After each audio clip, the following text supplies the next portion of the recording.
Module 1A is about precalculus, mainly about functions. It corresponds to sections 1.1 to 1.2 of the book. Let's begin with some examples of functions. First, let's consider birthday of a person. So let P be a person. Every person has a birthday.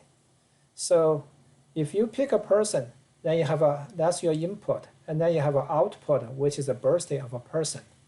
This defines a function, which is B equals to BP. So birthday is a function of a person. Okay. Next, here is a graph, and I claim this graph. This graph will represent a function. Basically, for every value of x, for example, x equals 1, and this graph will tell you what f1 should be. Basically, you start from 1 here, and then draw a vertical line at 1. This line will hit the graph somewhere, and the y value is the function is f1. Okay. So for example, if x equals 2, then f2 will be at this height. Okay, the y value of this point, and so on. Next, let's consider world population at a year t. So given a year, then there is a population. And this can be represented by a table. So in year 1900, then you have this many of populations. For every year t, you have a population, and this defines a function of world population as a function of the year. Our last example, consider area of a circle, and we know there's a well-known formula. Area of a circle is pi r squared, where r is a radius. Therefore, for each radius, given each value of a radius, then this defines the area, and therefore area A becomes a function of the radius r. If you look at our first function, the definition is really defined verbally. So this is a way to represent the function verbally. In our second example, we represent the function by a graph. So basically, it is represented visually. And then in the third example, we simply list all the numerical values. So you represent the function numerically. And the last example is an example where we provide an equation algebraically. These are the 4 ways to represent a function. I would say for our class, algebraic representation is the most frequently used one. Sometimes we use others like a visual or maybe numerically or maybe verbally sometimes. But algebraic representation is the most commonly used one. Okay. Let's look at think about the function abstractly. Basically, for every element x in the so-called domain, then the function is a way to assign x to a value called fx, and fx lives in the range. So we have the concept of domain and range, and then for the elements on the left are called independent variables because you can choose them independently of other factors. So, but the ones on the right, fx will dependent on which x you choose. So this is called an independent variable. Now, in the previous slide, we showed the graph of a function that is represented visually. In general, if you have a picture that looks like a function but may or may not be a function, we have the so-called vertical line test. The vertical line test basically says if you have a curve in the xy plane, then the curve is a graph of a function precisely when every vertical line intersects the curve at most once. In other words, there's no vertical line that intersects the curve more than once. Why do we want to insist on that? These 2 pictures will explain why. In the picture on the left, if you draw vertical lines, you can see it always meets the graph no more than once. And therefore, for every value of x, like x equals a here, you can tell what fa should be. You simply draw the vertical line at x equals a. It will hit the graph at most one time, and then the y value of that point is equal to fa. Okay? If you look at the second graph picture here, then you can see the vertical lines here do meet the graph just once, but the line here meets the graph twice. When that happens, then you would not be able to tell what fa should be, because it might be here, b, or it might be c at this point. Therefore, this does not define a function. This curve does not represent the graph of the function. Let's look at some specific examples. These are all examples of functions, the type of functions that we will use frequently in the calculus course. Okay, let's look at what type of functions they are. The first one here is a kind of degree 1 polynomial. These functions are called linear functions because if you draw the graph, which we will see in the next slide, the graph is a straight line, so it's a linear thing, and we call that a linear function. The second example here is a quadratic function. Basically, it is a degree 2 polynomial. And then if you have any polynomial of any degree, then these are just called polynomials. Right? And then you can have power functions. The powers could be like a degree 1 or 2 integers like that, but it could also be fractional or maybe negative. Like here, square root of x is the same as x to the 1/2. Therefore, it is an example of a power function. Here we have a quotient of two polynomials. A polynomial divided by another polynomial, and these are called rational functions. And then we have learned that trigonometric functions, including cosine, sine, tangent, cotangent, and so on. And then we have exponential functions, like 2 to the x, 3 to the x, or 10 to the x.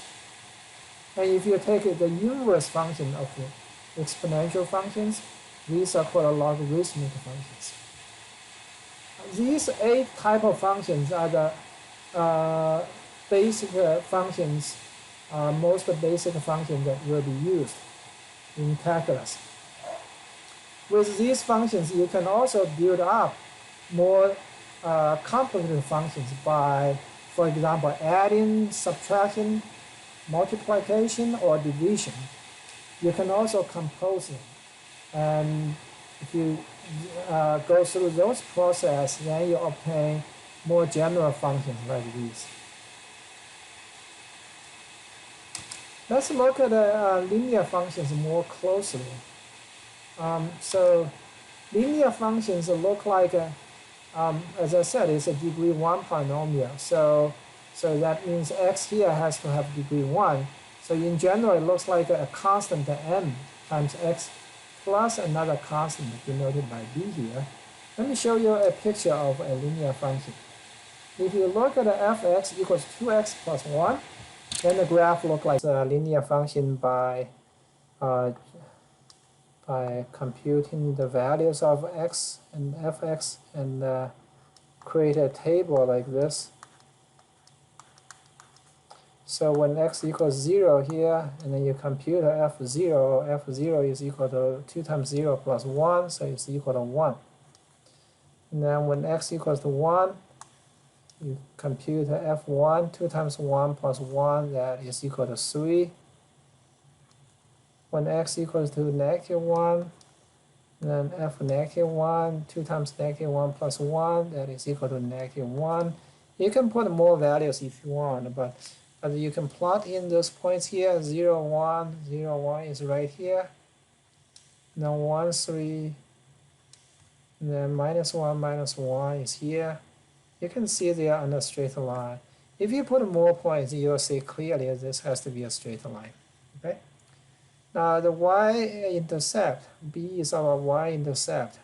let's see what's going on here for this example.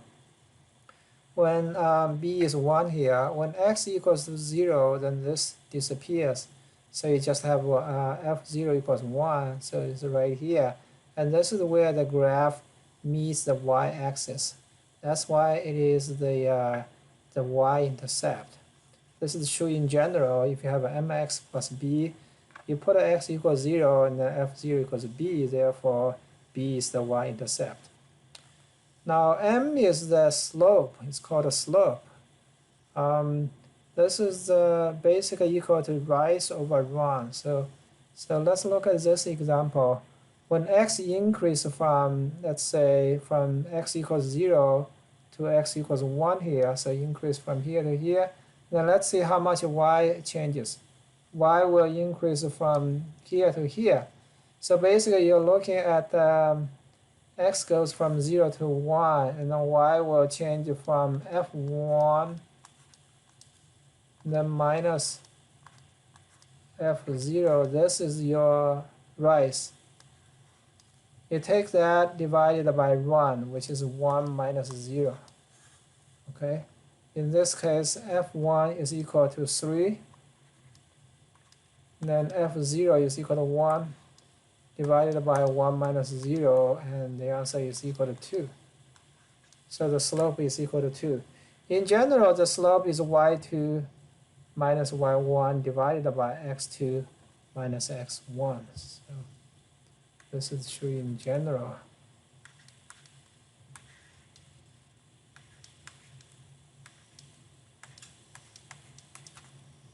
Okay. Very useful formula. All right, let's move to another topic, quadratic functions. I won't go through the details, but quadratic functions, those are degree 2 polynomials. Their graph typically look like a parabola, like this one here. So it goes down and up, or it might open down, so it goes up and down. That's also possible.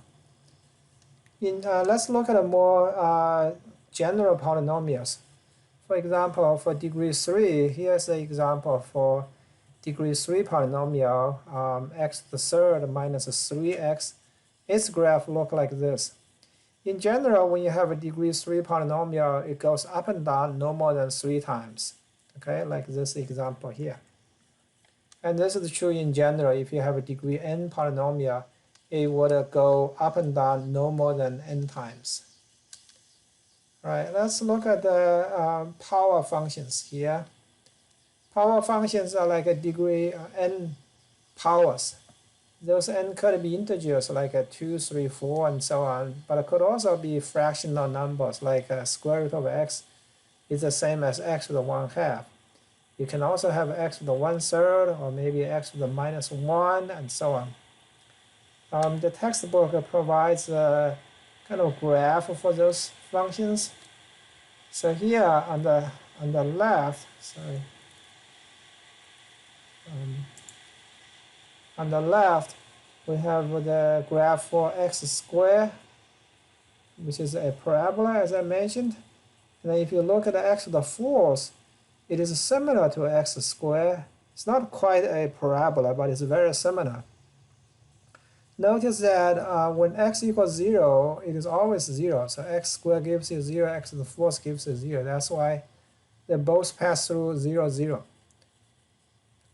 And then when x equals 1, both equals 1, because 1 squared equals 1, 1 to the 4th equals 1, so they both pass through 1. But then in between, x squared is here, and x to the 4th is smaller, because you multiply by a number smaller than 1, it only gets smaller and smaller. That's why x to the 4th is down here. But once you pass x equals 1, like x equals 1.5 or 2 or something, then x to the 4th is bigger than x squared. That's why the graph is now above x squared. Okay? And then if you look at x to the 6th, it's even bigger when x is bigger than 1. But when x is less than 1, it is even smaller. So x to the 6th is down here and then up here. All right, and then if you look at the degree odd ones, like x to the 3rd, x to the 5th, because the degree is odd, when x is negative here, this number is negative. So the graph has to go to the third quadrant. Like for example, x equals -1, then y is -1 because -1 to the third is -1. Okay. Just as before, they both pass through 1, 1 and 0, 0. But then when x is between 0 and 1, x to the fifth is smaller than x to the third. Once you pass through 1, x to the fifth is bigger, so it's up here. If you, I actually provided the same graph between 0 and 1 in this picture. So let's just enlarge it between 0 and 1.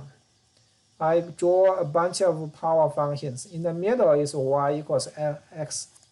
So in the middle here, this is y equals x. That's just a straight line. And then down here we have y equals x squared. That's the quadratic function we saw. And then if you look at the x to the third, it gets smaller. And then x to the fourth and so on. I also provided the graph for the powers, power functions when the powers are less than 1. Like here we have x to the 1/2, which is the square root of x.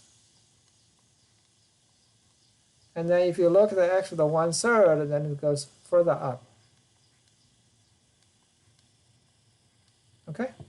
In fact, x to the 1/2 and x squared are symmetrical to the line y equals x because they are inverse functions. If you take a square and take a square root, you just get x back. Same for x to the third and x to the 1/3. They are inverse function each other. Therefore, in general, if you have inverse functions, then their graphs are symmetrical with respect to this line y equals x. Okay? So you can see the general pattern, like x to the n, when n is very big, then the graph gets more and more like this. Okay?